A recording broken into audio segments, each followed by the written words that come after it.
Naitwa Bahati J. Richard, mwanafunzi wa Chuo Kikuu cha Dar es Salaam mwaka wa 3, shahada ya kwanza katika sanaa ya lugha ya Kiswahili, BA Kiswahili.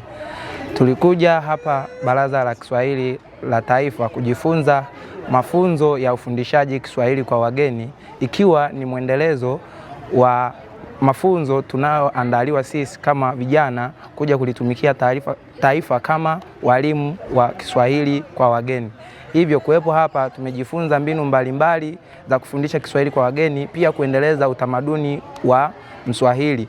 Ni jukumu letu sasa sisi vijana tuliojifunza hapa kwenda kukitangaza Kiswahili huko duniani, ikawe ni tunu na mwangaza wa taifa letu, kwa maana ni kama tumepewa sasa deni kuibeba taifa. Kiswahili ni lugha azimu, Kiswahili ni lugha ambayo watu wanajivunia kwayo, waishio Tanzania na waishio nje ya Tanzania.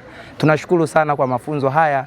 Naamini jeshi lililohitimisha mafunzo haya leo litaenda kufanya kazi kubwa, nikiwemo miongoni mwao mimi leo. Asanteni sana, karibuni sana. Mimi sasa ni mwalimu wa Kiswahili kwa wageni.